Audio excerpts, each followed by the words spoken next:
Hello everyone, welcome back to Lakshya academy. आप सभी का स्वागत है लक्ष्य अकेडमी के इस प्लेटफॉर्म पे, जहां हम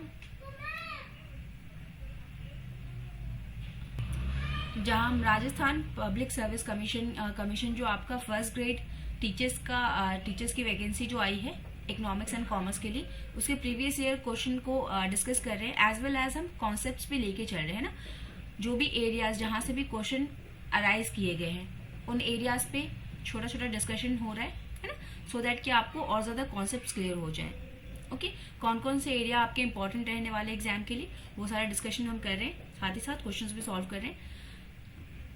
चलिए देखिए, यहाँ पे और भी एग्जाम्स कवर किए, जैसे उत्तराखंड के लिए कर रहे हैं आप असिस्टेंट अकाउंट की प्रिपरेशन, यूपीएसएससी के लिए कर रहे हैं, तो ये सारे के लिए भी ये कोर्सेज क्या है और ये टॉपिक्स आपके लिए इंपॉर्टेंट हो जाते हैं। चलिए, जो भी स्टूडेंट फर्स्ट टाइम हमारे इस चैनल पे आए हैं, है ना, वो डिस्क्रिप्शन बॉक्स में एक लिंक गिवन है, वहां पे जाके आप क्या है हमसे कनेक्ट हो जाएंगे, लक्ष्य अकेडमी की टीम से कनेक्ट हो जाएंगे, सो दैट आपको पीडीएफ वगैरह जितनी भी होती है ना क्लास की, कोई डिटेल डिस्कशन होता है, मॉक टेस्ट वगैरह होते हैं, तो वो सारा आपको अवेलेबल हो जाए, या एग्जाम रिलेटेड कोई भी अगर नोटिफिकेशन आती है तो वो सारी चीजें आपको अपडेट होती रहे, इसके लिए आप हमसे कनेक्ट हो जाएंगे। अगर किसी को प्रिपरेशन करनी है पेपर 2 की, है ना, फॉर कॉमर्स एंड इकोनॉमिक्स, अगर आपको डिटेल स्टडी करनी है तो आप बैच ज्वाइन कर सकते हैं। ओके, यहाँ पे आपको live and recorded classes, PDF notes, doubt sessions, 1-to-1 section मिलेंगे। पेपर 1 एंड टेस्ट सीरीज आपके लिए फ्री है यहाँ पे। ओके, चलिए कंटिन्यू करते हैं अपनी क्लास को। देखिए, सबसे पहला क्वेश्चन है हमारे पास कि नेचुरल रेट जो आपका प्राकृतिक वृद्धि दर है, ठीक है। क्वेश्चन क्या है आपका, प्राकृतिक वृद्धि दर पर आपत्ति की जा सकती है और गैर आर्थिक कारकों के अध्ययन की अपेक्षा की जा सकती है, किस मॉडल के तहत, है ना। Kaldor model, Harrod and Domar model, Solow model, या फिर आपका सोलो मॉडल, या फिर आपका लुइस मॉडल, किसके तहत ही किया जा सकता है।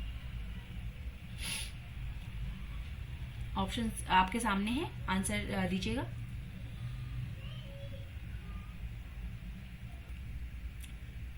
तो देखिए, इसका करेक्ट आंसर क्या है आपका, हैरोड एंड डोमर मॉडल, है ना। अब देखिए, ये जो हैरोड एंड डोमर मॉडल है, ये हमको क्या बताता है कि कैसे कोई एक इकोनॉमी अपने कैपिटल एंड सेविंग्स को यूज करके कैसे इकोनॉमिक ग्रोथ कर सकती है ना, ग्रोथ कर सकती है। और दूसरा ये इंपॉर्टेंट इसलिए है, दूसरा एक फैक्ट इसके बारे में और जान लीजिए कि ये जो मॉडल है ना, ये हमारा जो फर्स्ट 5 ईयर प्लानिंग था, है ना, हमारे यहाँ पे 5 ईयर प्लानिंग चलती थी, जो फर्स्ट 5 ईयर प्लान था उसमें ये मॉडल हमारा यूज हुआ था, है ना, कि हम कैसे अपनी कैपिटल और सेविंग्स को यूज करके कैसे हम ग्रो कर सकते हैं। चलिए नेक्स्ट क्वेश्चन करेंगे। नेक्स्ट क्वेश्चन आपके स्क्रीन पे है कि मुद्रा का परिमाण सिद्धांत कहता है, क्या कहता है, क्वांटिटेटिव थ्योरी ऑफ जो मनी है वो आपको क्या बताती है। ऑप्शन ए है general price level of goods and services is inversely proportional. दूसरा कहता है कि general price level of the goods and services is directly proportional to the money supply. Third, general price level has no relation with money supply, or general price level and demand of money are proportional but inversely related, है ना। Option answer tick करेंगे।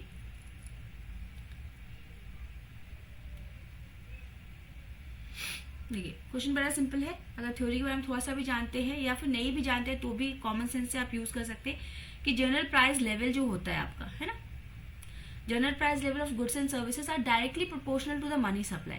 जितना आपका money supply in the market होगा उतना ही आपका price level of goods and services जो होंगी उतनी ज्यादा हाई या लो रहेंगी, ठीक है। चलिए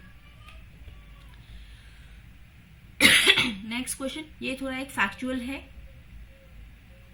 ठीक है, फैक्चुअल है, ये तो थोड़ा इसका रिलेवेंस उतना नहीं है, बट स्टिल आपको है क्वेश्चन तो ध्यान रख लेना है कि तेंदुलकर कमेटी के हिसाब से पॉवर्टी क्या था उस वक्त, है ना, 2011-12 में रूरल एंड अर्बन का आपका कितना था, तो ये आपका था।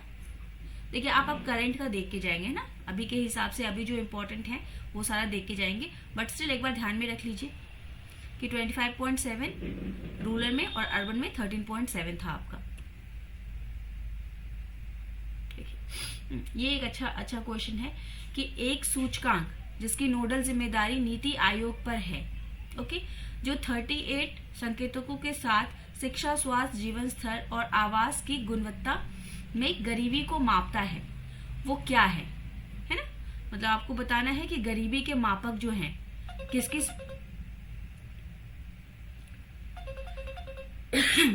किस पैमाने पे हम नापते हैं, किस पैमाने पे हम नापते हैं, वो किससे हमको पता चलता है? मल्टी डायमेंशनल प्रोबेबिलिटी जो है आपका, इससे हमको पता चलता है ना। मतलब यहाँ पे क्या है कि हम सिर्फ एक आयाम को नहीं देखते हैं ना, सिर्फ हम गरीबी को एक बेस बना के नहीं चेक करते, हम उसमें सारी चीजें देखते हैं कि शिक्षा का स्तर क्या है, स्वास्थ्य का स्तर क्या है, जीवन स्तर, आवास, सारी चीजों को लेके जब हम मापते हैं ना गरीबी को, पॉवर्टी को जब मेजर करते हैं तो हमको क्या मिलता है? Multi dimensional. ओके,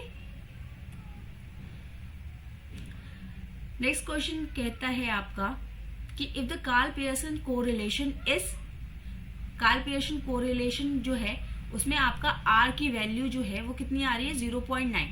0.9 बोले तो 90%, ठीक है। पॉजिटिव का 90%, नेगेटिव नहीं लगा है तो हम मानेंगे पॉजिटिव का 90%। तो ये हमको क्या बताता है?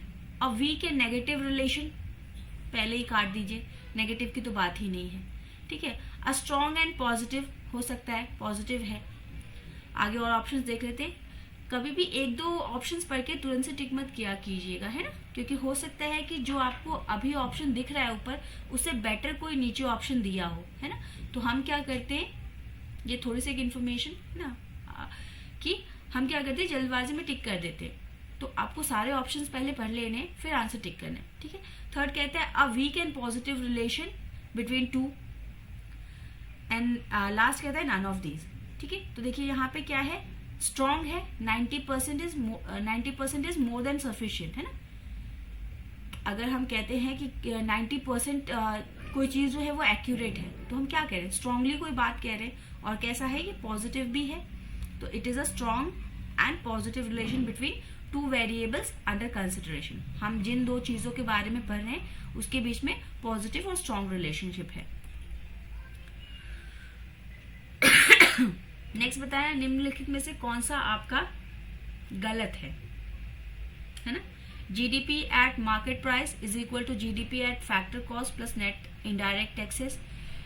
NNP at factor cost is equal to NNP at market price and plus indirect taxes, sorry plus नहीं, माइनस इनडायरेक्ट टैक्सेस। और यहाँ पे है GNP at market price is equal to GDP plus net factor income abroad, या none of these. Answers दीजिएगा। देखिए जिनका भी आंसर ए आ रहा है ना, ये करेक्ट है। GDP at market price is equal to GDP at factor cross plus indirect taxes है। नेक्स्ट क्वेश्चन नंबर 7 देखेंगे कि देश में मुद्रा आपूर्ति को कम करने के लिए आरबीआई क्या करती है ना, to reduce the money supply. Market में जो मनी सप्लाई है उसको कम करने के लिए, है ना, बहुत ज्यादा मनी सप्लाई है, उसको कम करने के लिए गवर्नमेंट क्या करेगी? बाय कर लेगी सिक्योरिटीज। इसके लिए एक हमको पता है कि सप्लाई को कंट्रोल करने के लिए गवर्नमेंट क्या करती है, सॉरी आरबीआई क्या करती है? OMO, open market operation. इसमें क्या होता है, या तो बाइंग ऑफ सिक्योरिटीज हो जाता है या तो सेलिंग होता है ना, जैसी कंडीशन है वो हम यूज करते हैं। तो कह रहे हैं हमको कम करना है ना, मार्केट से पैसा हटाना है, वापस अपने पास लाना है। तो हम क्या कर सकते हैं ऐसी कंडीशन में? बाय करेगी गवर्नमेंट, सेल करेगी गवर्नमेंट, रिड्यूस करेगी सीआरआर, या फिर रिड्यूस बैंक रेट। देखिए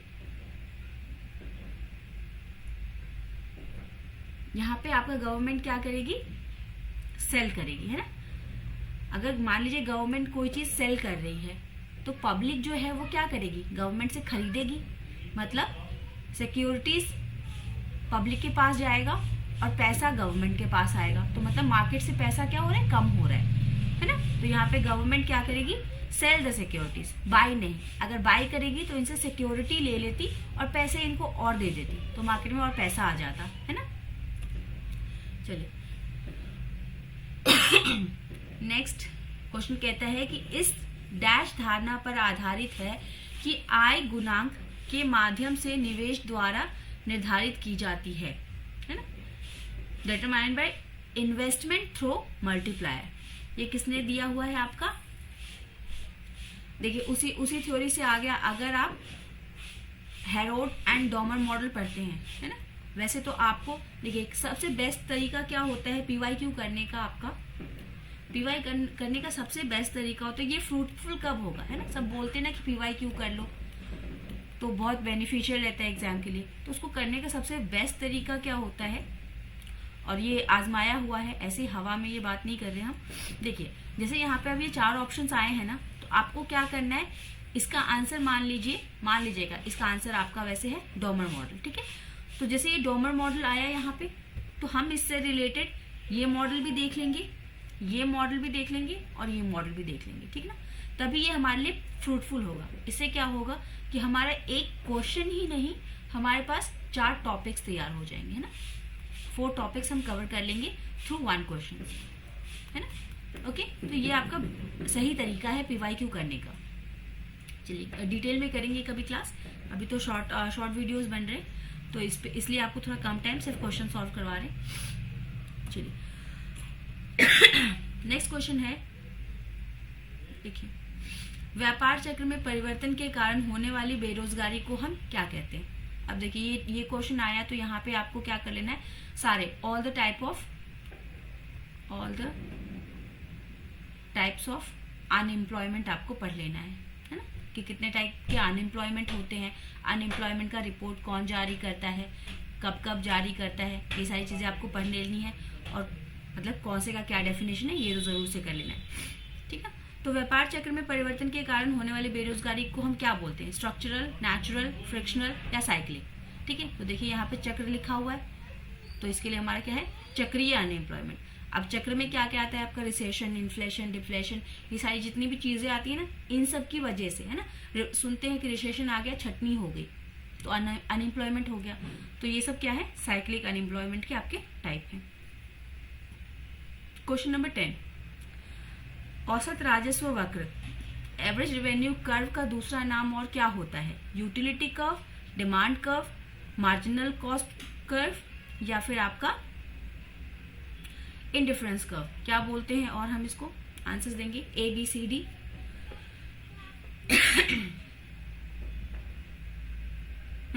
ये क्या है आपका, इसको हम डिमांड कर्व या इसी को हम बोल सकते हैं, और मार्केट डिमांड कर्व भी अगर लिखा हो तो भी वही आंसर होगा, मार्केट डिमांड कर्व, ठीक है।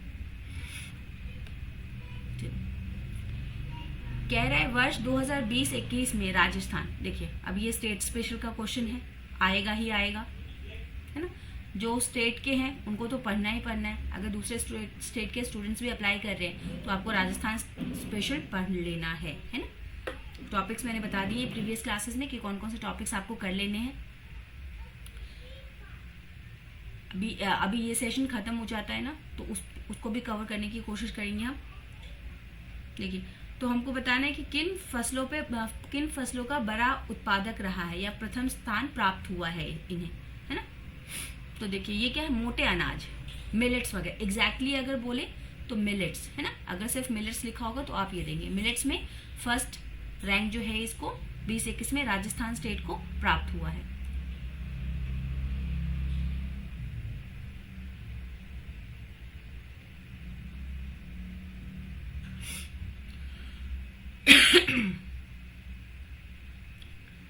देखिए हाईएस्ट सेक्स रेशियो, मतलब आपको क्या है कि 2011 का जो सेंसस है ये आपको कवर कर लेना है ना, उसमें स्टेट वाइज फिर आपको ये कवर कर लेना है। आंसर दीजिएगा, कौन सा जो है आपका 0 से 6 वर्ष की आयु वर्ग वाले बच्चों के बीच लिंगानुपात सबसे अधिक गिरावट वाले जिले, है ना, ये आपको बताना है। क्रम में लगाना है। तो देखिए इसका क्या है आपका, देखिए ये डूंगरपुर, जयपुर, शिखर, राजसमंद एंड टोंक, ठीक है, ये आपका सीरीज है। नेक्स्ट बताना है आपको, फिर ये सेंसस से ही है, जनसंख्या वृद्धि कितनी हुई है, दर कितना रहा है। 10 साल में 10 ईयर्स का सेंसस निकलता है, तो 2001 से लेके आपका 11 तक कितना राजस्थान में जनसंख्या वृद्धि दर रहा है ना। तो ये आपका कितना था, 21.3। देखिए सेंसस जरूर से कर लेंगे, अभी नया सेंसस नहीं आया है ना, तो उसको जरूर से कर लेंगे, 2011 वाला आप कर लेंगे, है ना। लिटरेसी रेट कितनी है, फिर हाईली पॉपुलेटेड डिस्ट्रिक्ट कौन सा है ना, ये सारी चीजें जो होती हैं, लिटरेट कौन सा है, डेंस कौन सा है, पॉपुलेशन सबसे ज्यादा कहाँ है, घनत्व कहाँ है, लिटरेसी रेट सबसे ज्यादा सबसे कम, ये सारी चीजें जो है, ये सारी चीजें आप कर लेंगे, है ना। क्वेश्चंस आने के चांसेस बहुत ज्यादा है। देन आपका कह रहा है कि हमारे उपभोग के परिणाम स्वरूप दूसरों द्वारा भुगतान की जाने वाली बाहरी लागत को क्या कहा जाता है। Positive consumption, externality, negative consumption, externality, ठीक है, पॉजिटिव प्रोडक्शन एक्सटर्नैलिटी या फिर नेगेटिव प्रोडक्शन एक्सटर्नैलिटी, क्या हम बोलते हैं उसको। देखिए ये क्या होता है, नेगेटिव, है ना। जैसे कि इंडस्ट्रीज में कोल वगैरह जलता है, बट उसका नेगेटिव इम्पैक्ट किस पे पड़ता है, जनरल पब्लिक पे, है ना। तो ये एक्सटर्नल कॉस्ट वाला आपका हो जाता है। नेक्स्ट देखेंगे, बहुत इजी क्वेश्चन, एक देश में किसी फर्म या व्यक्ति द्वारा दूसरे देश में स्थित व्यावसायिक हितों में किया गया निवेश क्या कहलाता है। एक्सपोर्ट, इंपोर्ट, एफडीआई या फिर इन्वेस्टमेंट। तो ये सभी जानते हैं क्या होता है आपका, एफडीआई होता है फॉरेन डायरेक्ट इन्वेस्टमेंट, ठीक है, जो दूसरी कंट्रीज में, हमारी कंट्री में जो इन्वेस्टमेंट होता है उसको हम क्या बोलते हैं, फॉरेन डायरेक्ट इन्वेस्टमेंट। तो ये आपके क्वेश्चंस थे, ठीक है। जाते जाते एक बार फिर कि किसी भी स्टूडेंट को अगर कॉम्प्रिहेंसिव स्टडी करनी है तो आप पेपर 2 के लिए बैच परचेज कर सकते हैं। पेपर 1 एंड टेस्ट सीरीज आपका फ्री ऑफ कॉस्ट रहेगा। Thank you everyone, have a nice and wonderful day, keep revising. चलिए, गुड नाइट।